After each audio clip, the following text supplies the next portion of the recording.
Welcome back to The Breakdown with me, NLW. It's a daily podcast on macro, Bitcoin, and the big picture power shifts remaking our world. What's going on, guys? It is Friday, October 25th, and that means it's time for the Friday Five. Before we get into that, however, if you are enjoying The Breakdown, please go subscribe to it, give it a rating, give it a review, or if you want to dive deeper into the conversation, come join us on the Breakers Discord. You can find a link in the show notes or go to bit.ly/breakdownpod. All right, friends, we are back with another Friday Five with Scott Melker. We're talking a little bit about a Michael Saylor controversy, but also about a Microstrategy copycat at Microsoft. Lots of interesting things going on. Let's get into all of it now. Another week with a lot of news, some controversy, Saylor's in hot water, Stripe making some big moves, Microsoft on the docket. Things are happening. It's good. Yeah, I like it. It's different than our normal slate. It's nice that we're finally out of the it's the same thing all over again. It's like it's interesting. Like, people are so clearly past the elections. It's like, God, I don't want to talk about that anymore, even though they haven't happened yet. And on that note, 64% chance that Donald Trump will win the election on Polymarket. This spread seems to be increasing, but we are basically days away from finally getting some clarity here in the election, maybe not having to talk about politics as much, although I have a fear that it's going to force us to talk about politics more, depending on how the election results pan out. Temporarily, for sure. But and we'll actually get to see what happens depending on who the winner is to our beloved market. But I don't think there's much to talk about on the political front today. I think that now it's watch and wait, and maybe we're going to see some real fireworks in all markets when we finally get a result here, don't you think? Yeah, absolutely. I mean, the only thing notable, I'm sure you talked about it at some point in some of the shows over the last couple of weeks. There's definitely a sense among market participants that markets are throwing their lot in for a Trump victory, right? Druckenmiller, I think, has had the loudest sort of statements about this. I think it was about a week ago now, maybe even a little bit more than that. But he basically said that over the last couple of weeks, it seemed very clear to him that the markets had decided that they thought that Trump was going to win. So pretty interesting to see if that holds. It will be interesting. And usually in a situation like that, when everybody is pricing in bullishness because of a certain result, if that result happens, you get a sell-off. Yeah. You buy the rumor and sell the news, and it goes exactly the opposite way, at least temporarily. So it will be actually interesting to see how it plays out, at least in the short term, if he does win. Yep. Okay, the first big story I think that we have today, Stripe confirms plans to acquire stablecoin platform Bridge. Bridge helps businesses issue and accept stablecoins. They actually help Tesla. Stripe agreed to pay $1.1 billion for the crypto startup. I think that makes this the largest M&A play basically in the history of crypto, if I'm not mistaken. Yep, it does. Listen, one of the things that we talk about here a lot is, what is the nature of this cycle? Where are we in a 4-year cycle? Does the 4-year cycle even apply? What's different this time? We've talked about in the past how this cycle hasn't really had a catalyst for new retail investors to come in, right? There's no equivalent of NFTs this time around. What's interesting, though, is if you take a step back, there is starting to be, I think, some clarity around what will be looked back at as having defined this cycle. And it seems to be, at least so far, the mainstreaming and institutionalization of two core sort of pillars of the crypto space. One is Bitcoin with the ETFs, obviously. And I think Ethereum is sort of part of that ETF, institutionalization, even though it hasn't done as much from a financial standpoint. And then the other is stablecoins, right? Stablecoins are now officially being recognized by the rest of the world as dollar infrastructure for the next generation, right? The same way that we've been thinking about it for years and years, but that's really coming to fruition now. And I think that this is a great example of that. Stripe has obviously been peeling back its previous shift in crypto policy to get more friendly again, but this is a real investment in a digital dollarized future, basically. I think it's very notable for that reason. Yeah, there's a great quote from Bridge. We proved to ourselves and to those outside the company that stablecoins could become core global money movement infrastructure. This happened not because consumers or businesses inherently want crypto, but instead because stablecoins solve critical financial problems. Yeah, I mean, listen, one of the things that has seemed very clear to anyone spending a bit of attention with this, and why some of the sort of, U.S. antagonism has been so weird, is that there have been, on the one hand, there have been reasons why the U.S. looked more precarious as the world's reserve currency than before, particularly in the wake of, politicized sanctions following Russia's invasion of Ukraine and things like that. There's all these reasons that people started to wonder, are we finally at a tipping point where people are going to try to start peeling back, right? Certainly, we've seen central banks want to buy less treasuries. But there's a countervailing force, which has been the fact that dollars are still the most liquid, most desired currency everywhere in the world, right? You go to any market anywhere and you're going to be able, if you have a $20 bill, you're going to be able to use it, right? Pretty much. And digital dollars in the form of stable coins specifically have seemed for a long time like the single most likely scenario for extending dollar dominance for at least another generation. And boy, is that coming to fruition in just an absolute storm. The irony of the killer app for crypto being to hyper-dollarization should not be lost on anyone who's an early Bitcoiner, but it has been the killer use case absolutely for crypto outside of the creation of Bitcoin itself. I think there's a lot to be said for if you view crypto, one of the values of crypto as truly free markets, right? Markets that are more unfettered than just about anything else. This is a great instantiation of that, right? People around the world demand dollars and they can have access to them much more easily than they ever did before. Now, that doesn't mean that there isn't still a desire for a totally different type of asset, like something that Bitcoin represents. But there's a lot that crypto represents, and freedom to transact is one of them. And I think stable coins have been a total unmitigated victory on that column. Well, the European Central Bank doesn't necessarily agree with what we just said and published a paper that we discussed briefly last week that was called The Distributional Consequences of Bitcoin. They made some dubious claims about our favorite asset. Here you go. The notions that those who are late to investing in Bitcoin are impoverished by those who are early to investing in it, and that Bitcoin has failed as a payments technology are the author's central arguments. And this would sound only slightly batshit crazy if it was just the ECB, but the Minneapolis Fed effectively followed up with similar thoughts only days later. I mean, the idea that early people who got into Bitcoin are going to benefit from the impoverishment of future generations who buy it at a more expensive price is just wild. Yeah. There's a lot that's interesting about this one to me. I've been following this story a little bit. There's plenty of dubiousness in the arguments that people can get into if you want to get into the sort of specifics of it. I tend to think that the meta, like trying to understand the context in which this is coming is kind of more interesting, right? Because there's very different circumstances that are possible. On the one hand, is this two economists who are simply associated with the ECB? Like the paper is, says not the opinion of the ECB, it's the opinion of the authors, blah, blah, blah, blah, blah. Are these people engaging in an intellectual experiment where they're just trying to have a conversation? And this is what academia is for. And candidly, there's some evidence that that's sort of how they treated this, that, this is as much a thought experiment as a declaration of war, right? We saw that in the fact that they had sent an advanced copy to a bunch of Bitcoiner academics that they were friends with, wanting to sort of encourage a conversation. So there's some evidence, they've also been very proactively engaged with people about this. So there's some evidence that this is like really meant to be an academic exercise and exploration. On the other hand, this is, even to the extent that it is that from these two in particular, right? And they're not as antagonistic as the paper would seem. This is setting an intellectual framework for an absolute war on Bitcoin. And so even if their intention is not like as two human beings to declare war on Bitcoin, it sets a framework argument for potential future attempts to ban it. So I don't know. It's a pretty fascinating thing with potentially some fairly big consequences if sort of adopted in by other people.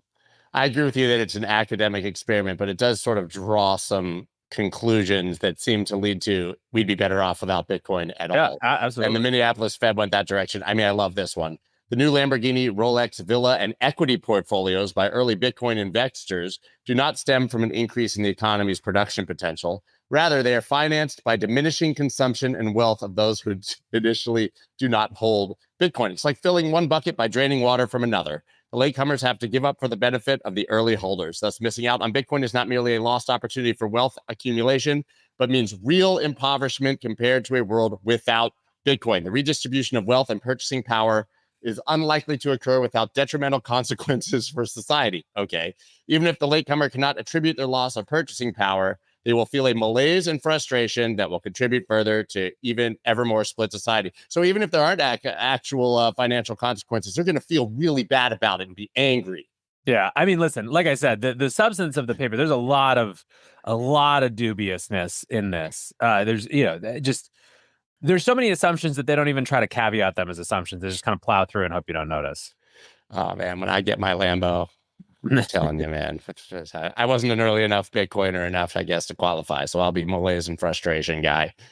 Speaking of malaise and frustration guy, finally, man, Nigeria drops charges against Binance cryptocurrency boss. I believe he's been in a Nigerian prison since February. Yeah, And he was basically being held accountable personally. This guy's a U.S. citizen for the charges that existed against Binance. He's been in terrible health.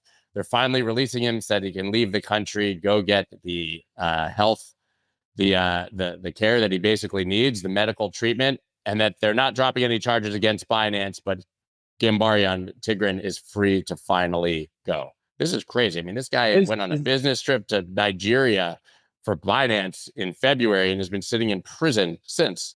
This is an insane story. We've talked about it at least once or twice before, but like you said, the good news is that he's out, but the unconscionableness of the way that this transpired is just so insane, right? The fact that he was held basically as ransom for Binance by the Nigerian government, the fact that not only is he a U.S. citizen, he's a decorated former IRS officer, who sort of, has legendary status in that group. He joined Binance in 2021, trying to right that ship and make it more compliant. I mean, everything about it is insane. There has been a growing chorus of pressure on the U.S. government to do something. We have no idea at this stage, what was the set of things that led to this release. It's not clear that it was behind the scenes pressure from the State Department or work. It could have been, but it took too long. It took way too damn long under any circumstances. And I think the entire U.S. should be very embarrassed about how this happened, even though he's free now. There's a lot of U.S. hostages in a lot of places right now that our government doesn't seem to care too much about. Yeah. This episode of The Breakdown is brought to you by ExSat Network. As regular listeners know, one of the things that I think is really exciting right now is all of the new builder energy around Bitcoin, and ExSat Network is a great example of that. ExSat Network utilizes a combined consensus mechanism of POW and POS, enabling miners to earn revenue and stakers to earn Bitcoin yield. Their state data index mirrors Bitcoin UTXO data, creating a venue for BTCFi to flourish and a platform to trade Bitcoin assets.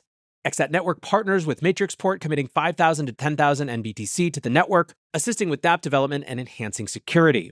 Ultimately, the goal is for ExSat Network's decentralized asset custody to enable you to earn Bitcoin yield without sacrificing security or transparency. The ExSat Network aims to unlock and scale the Bitcoin ecosystem without compromising Bitcoin ideology. Check out exsat.network or follow ExSat on Twitter at ExSatNetwork. That's ExSatNetwork. And unlock Bitcoin DeFi with ExSat. Michael Saylor got absolutely annihilated this week by his beloved Bitcoin maxi community for some comments that he made in an interview. We'll talk about this reversal first, but I'm just going to go ahead and play the clip really quickly if you don't mind, because it's pretty good stuff. Trader when they're unregulated private entities that are perceived to be holding the asset. When you have regulated public entities like BlackRock and Fidelity and JP Morgan and State Street Bank holding the asset, well, all the lawmakers and all the law enforcement arms, they're invested in those entities, right? So there's no way that all the senators and all the congressmen are going to seize the assets from Fidelity and BlackRock or Vanguard, because that's where all their retirement money is invested. So the asset moving from private to public hands and moving into regulated entities, it does a bunch of things. It decreases the volatility. It decreases the risk of loss. It decreases who do you trust more as a custodian, FTX or Fidelity, right? Or Vanguard or State Street, right? And if you walk down the street and you said, would you put all your family's money in an offshore entity without a headquarters run by 5 dudes without an auditor? Or would you put it with a bank that's too big to fail in the US? right? Like at the end of the day, you have an OG crypto community that's very hardcore about it, but if you look at where all the money is, 99.9% of the money is actually in the traditional economy. And in the war for the future of money, the war's going to be won with money, right? I mean, right, at the end of the day, Bitcoin is capital. Who's going to actually decide who's the winner or the loser? The people with the capital. And so where's the capital? It's at Vanguard, Fidelity, State Street, JP Morgan, Morgan Stanley. They're all regulated entities of sorts. So when Bitcoin is held by those entities, it becomes regular and normal. And, people would no more think about seizing that than they think about seizing a building in the middle of Manhattan or seizing, the S&P Spider assets. It's why would you do that? That's just the capital that you built the country on. Well, if you ask why would you do that, if you consider the Great Depression, I mean, people thought that their gold was safe and banks until the Executive Order of 1933. So we're not entirely safe. I mean, I know that's kind of a wild thing to suggest may happen again, but history does repeat itself. So people's Bitcoin wouldn't be entirely safe. People say that, but mostly it's paranoid crypto anarchists that say that. Yeah, that last part, he said that earlier. He actually said at the beginning, right before this came in, if there's more Bitcoin held with third party, well, he basically called them crypto anarchists twice, right? And, those are his friends. So sometimes you watch an interview and all you can think is, as they just dig themselves deeper and deeper, and then it keeps the interviewer gives them a chance to walk it back and they go... and they start shoveling behind them. Yeah, he literally responded to that. He's like, they didn't really take the gold, and gold was just the money, and they didn't go take people's buildings in Manhattan, so whatever. Yeah. At what angle do we want to explore this from? There's a lot. What do you think? Okay, well, let me first say this was his response after getting roasted, because people perceive this as an attack on self-custody, saying that the true spirit of Bitcoin, obviously, is the ability to custody it yourself. Whether you do it yourself or not, that needs to exist at the very base level. So he said, I support self-custody for those willing and able, the right to self-custody for all, and freedom to choose a form of custody and custodian for individuals and institutions globally. Bitcoin benefits from all forms of investment by all types of entities and should welcome everyone. So that was his sort of response after he got annihilated by the community. First, I would maybe ask, did you view what he said as an attack on self-custody? Not really, but what people forget, and this happens all the time with every area, to be fair, but it happens to Bitcoin a lot, is we forget, or people forget, that everyone doesn't think exactly like them. And Saylor has never thought exactly like all the other Bitcoiners. There are a lot of parts that he agrees with. There are a lot of conversion experiences that he had, right? He had his road to Damascus conversion and became, St. Peter for Bitcoin in some ways, but he doesn't think the same way that all Bitcoiners do. He is radically more entrenched in the traditional system. He always has been. He's been unabashed about this. And so this isn't all that surprising. He's also a man who doesn't really have a PR department, I think, thinking about his statements and how they're going to hit with Bitcoiners. I think that there's a reasonable frustration that comes from the fact that he is appointed effectively a spokesperson for Bitcoin by the media. And that comes with some amount of responsibility. And so to the extent that if he hadn't used the phrase crypto anarchist 3 times, I think it would have been a very different thing. Because he was talking about something else, but that made it about those people are crazy, It would have been totally reasonable for him to say, I support the right to self-custody. I think it's unbelievable that we have an asset class that enables that now. However, I also think that it's a big full market. There's lots of options. And what makes it great is that we have all these things. You know what I mean? He also could say, my base case is that I don't believe that the government's likely to seize it for these reasons. But that's still different than the only people who think that are crypto anarchists, Yeah, if he had been speaking strictly about how institutions perceive it and how this will grow on Wall Street or through governments or through Bitcoin on balance sheets, he would have been 100% correct. There's no entity. We've all made that argument, right? We talked about institutional adoption in the last cycle, and you look back and it's laughable to think that a company like Tesla was going to buy Bitcoin on their balance sheet, in 2017 and put it on a ledger. Right. At the time, we didn't even have trusted custodians that a company or a government could use to even hold Bitcoin on a balance sheet or gain exposure or to have safe ETFs. So it is absolutely true that these companies need a custodian with a fiduciary duty to custody these assets in a safe way. And that's never going to be a self-custody device. The problem is that, as you said, he didn't differentiate that from why this exists and is important to the individual who might not trust those government entities. Yeah.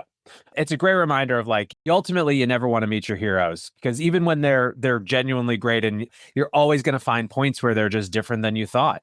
It's good that he clarified Bitcoin is not in a safe enough position, even with the ascension to the ETF world, for it not to be wanting to defend itself from things like this, right? There are lots of ways that this plays out where Bitcoin still gets just sort of absorbed. Ben Hunt has called this Bitcoin TM, the sort of the institutionalization of Bitcoin, and there's a lot of ways that that could go. So I think the response is a healthy immune system response that sort of is exemplary of what makes Bitcoin unique.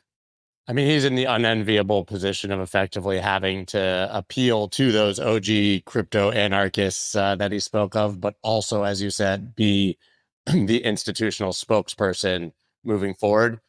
I don't think anything he said was that horrid. He just said it in a terrible manner in this case. It also, like, it was very unclear what the hell the point he was trying to make. Like, from a complete like rhetoric standpoint, again, other than the like clarifying to say only crypto anarchists think that, like, I really truly do not know what he was trying to say with the first part of the quote. It was not particularly coherent. So No. Yeah, I mean, there was a comment, I think, from Udi underneath to the effect of, well, if you do, 4 hours of podcasts a day, 7 days a week for, 900 straight days, eventually you're going to say something slightly regrettable. And I think that Saylor has obviously operated to the benefit of all of us for years here. And I think it's fair to give him that benefit of the doubt, just kind of give him a pass on this one. I don't think it's such a big deal, but I do think it's important that people at least clarified the importance of self-custody and Bitcoin as an asset that is a hedge and an opt-out.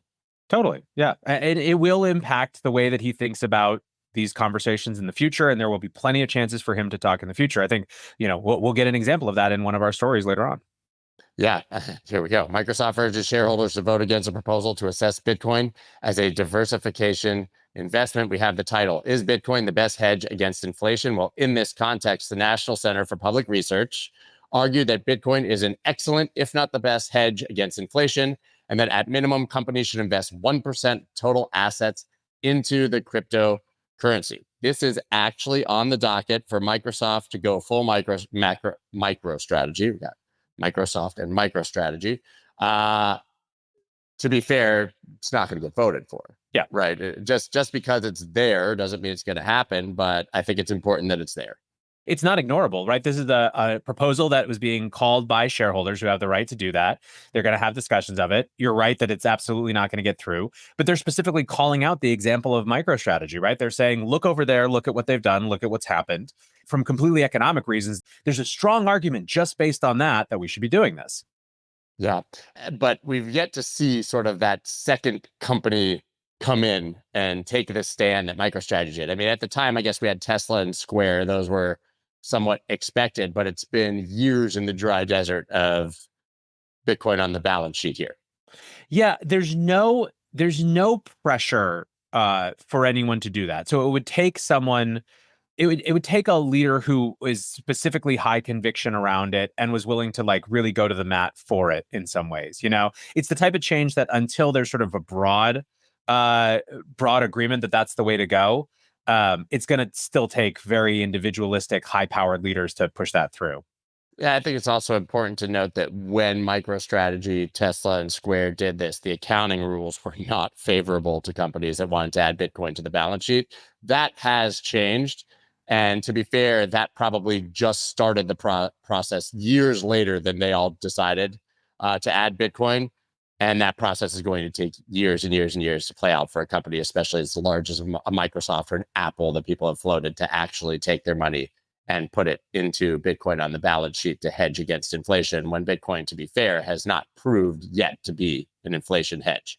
Yeah, no, I think that it would be shot down by most boards as like even if someone agrees that the long-term trajectory and destiny is Bitcoin as debasement hedge, it operates as a risk asset functionally for markets. Like it's pretty undeniable, at this stage. And so it's really like, what's your time horizon? What's your perspective there? Yeah, they've actually, I thought there were some interesting comments, though, that Microsoft said here. Past evaluations have included Bitcoin and other cryptocurrencies among the options considered, and Microsoft continues to monitor trends and developments related to cryptocurrencies to inform future decision making. So they're saying this isn't new. We've looked at this, we've continued to look at it, and there may be a time when it becomes appropriate. So behind the curtain, this is not the first time this is being proposed. Totally. Every time something like this comes up, it normalizes the conversation more. And I think that it's more likely that we're in the sort of like long, slow, quiet period where this gets discussed for years before it finally becomes kind of normal. Then we're in a period where there's going to be another firebrand like Saylor. And frankly, when it comes to setting off a pattern, you kind of want more boring, normalized adoption. Saylor is a very hard act to imitate. It's very easy for people to say, yeah, but their strategy has worked because they went all in on this. They basically did, this became their whole company. We're obviously not going to do that. So it's like, it's not really copyable, Yeah, it was a huge story last week that Tesla had moved Bitcoin from one wallet to other wallets. Were they selling? That's more of a classic example of, I'm not saying they did sell, but they have in the past, but a more classic example, I think, of what you would expect from a company that might put Bitcoin on the balance sheet, which is that they might not have diamond hands. They might let it go at some point. They might start moving it around. There could be some controversy. Nobody else is going to be Saylor, to your point. Yeah, I actually, for what it's worth, I think that Tesla's ability to sell when they needed to sell, when it actually comes to that normalization of purchasing, that will be seen as the people will point to that as a great argument for why you should adopt, because this thing is so liquid. It can go if you need to. Like, it's part of what makes it a great treasury asset is that it is liquid at when needed. You're not committing to something that's going to screw you later if circumstances change. People don't put treasuries on their balance sheet and expect to never sell those treasuries when they need liquidity. Yep. Right. And so at the time, Musk literally said, I was just testing the liquidity to make sure that we could actually sell these things. I tend to believe him. Yep. Yeah, totally. Elon is, for whatever faults he has, he's not particularly poker faced. And like that one seemed pretty much him just explaining how he was thinking about things. Well, that was all the stories, but we did have this honorable mention, and I guess it aligns with sort of the ECB's comments, but tokenization could pose risk to financial system according to the FSB and BIS. Basically, just another skeptical paper of the future of blockchain here. Sort of. So this one is frustrating because the people who are loudest about being excited about this report are traditional like crypto antagonists, and that makes it hard to give it a fair shake. Really, what this report was saying, I dug in a little bit. It's basically just saying that like tokenization is likely a very powerful force that introduces all of these new types of risk that we just need to consider. I think that you can read this as like tokenization is no longer being treated as an if, it's being treated as a when. There are like so clearly so many reasons that institutions are going to push for tokenization because of the new opportunities that it opens up, that they're now actually trying to reconcile and deal with what challenges that brings up, which is what the Financial Stability Board's job is. Again, where it gets frustrating is that you have long duration antagonists of crypto holding it up on Twitter as some validation of their point, and screeching about it, which makes it just frustrating. But taken on its own face, it's completely reasonable that like if the entire world is tokenized in a decade, it's going to be new and different, and there's some stuff that we should deal with. And listen, if you're excited about tokenization, we should be trying to figure that stuff out so we can get all the benefits without these big catastrophic new risks that might be introduced. There was a time at the early days of automobiles when there were no road signs and lights and seatbelts and safety precautions or even lanes. And as it proliferated and became clear that automobiles were the future of transport, they took some consideration as to what could possibly go wrong and actually made some laws and regulations to make sure that it was safe. There's a phenomenal video that you can find on YouTube of just the utter frustration of people when open carry laws went into effect. These guys who just couldn't believe that they weren't allowed to crack open a 6-pack on their way home anymore after a hard day's work. So, the world changes, the world evolves. It is what it is. Yeah, I mean, you should definitely be able to have a full open 6-pack in the front seat with no seatbelt blasting "God Bless America" or something else. I don't know, man. But and you have to have a screaming eagle painted on. Yeah, I was gonna say only if an eagle's driving the car. Yeah, absolutely. All right, guys, I think that's all we've got for you today. It's about to get so incredibly interesting. I mean, it's October 25th. We have an election in less than 2 weeks. Hey, next Buckle up. week, we get to give the official determination on how October was. Oh, that's true. We are going to get some percentages and numbers behind it. Yeah. We're going to have a hell of a move in the next week to have a true October celebration. But hey, we all know that October is generally followed by a very bullish November. So I guess we'll see. Weirder stuff is Yeah, happening. thank you so much, guys. Check out the breakdown, of course. Listen to all his other shows, and that's all we got for you today. Later, guys.